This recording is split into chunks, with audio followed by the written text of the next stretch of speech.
When Avatar Frontiers of Pandora launched, I was excited.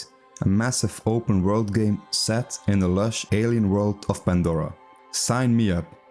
But from the very first moments, my excitement began to fade. Let me explain. You start the game with what feels like a 30-minute cutscene before you can actually do anything.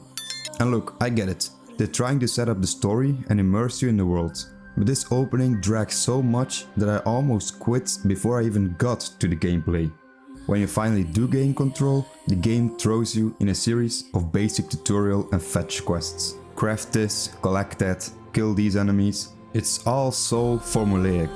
And for a game with such a visual stunning world, it's frustrating that they don't give you something exciting to do right away. So let's talk about the early hours of Frontiers of Pandora.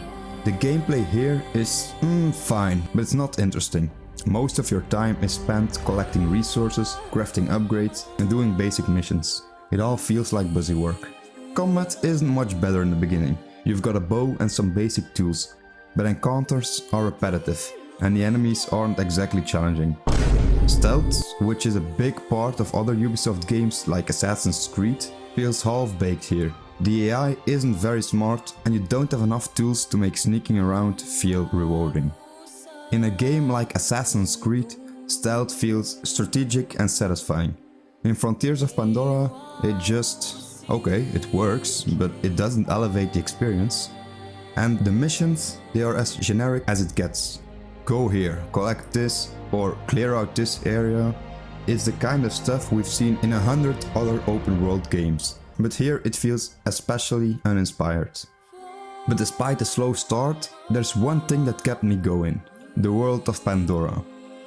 It's absolutely gorgeous. The level of detail in this game is incredible. Whether it's the way the forests light up at night, or the way the creatures interact with the environment, Pandora feels alive in a way few open world games do. It's the kind of place you want to explore, even when the gameplay doesn't always reward you for it. There was times where I would stop what I was doing just to take in the scenery. And for fans of Avatar, this might be enough to justify playing this game.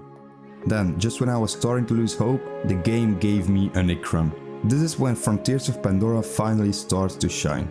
Flying on an Ikran is hands down the best part of this game. It's fast, it's smooth, and it makes exploring Pandora a joy.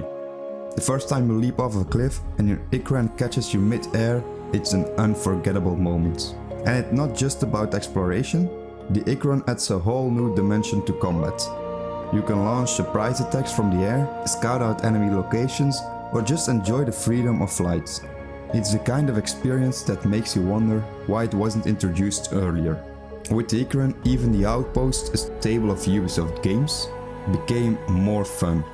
Sure, they follow the same basic formula, clear out enemies, secure location and move on, but the way you can approach them makes all the difference. In Far Cry, outposts are chaotic playgrounds, where you can use gadgets, traps and wildlife to your advantage. In Avatar, you don't have many tools, but the Ikran more than makes up for it. Flying overhead, scouting enemies and planning your attack from the skies is genuinely thrilling. But while the gameplay improves over time, the story remains kinda underwhelming. After 10 to 15 hours, I still don't feel interested in the characters or the plot. It's serviceable, but it's not memorable. If you're looking for a deep narrative experience, you won't find it here. The story feels like it's just there to justify the gameplay, rather than being something that pulls you in. So, is Avatar Frontiers of Pandora worth playing? My answer is, it depends. If you're a fan of Avatar, or you just want to explore one of the most beautiful open world games out there, you'll find plenty to enjoy. The Ikran alone is worth the price of admission. But if you're looking for a groundbreaking open world experience or a story that sticks with you, you might be disappointed. This is a game that takes time to get good, and even then it's not without its flaws. For me, the beauty of Pandora and the freedom of the Ikran were enough to keep me playing. While the game may not reach the heights of other Ubisoft titles, I'm glad I gave it another chance. Okay, I must say, I didn't finish the game yet, but I'm planning on doing so. So, that's my take on Avatar Frontiers of Pandora. Have you played it? Did you stick with it, or did you quit earlier like I almost did?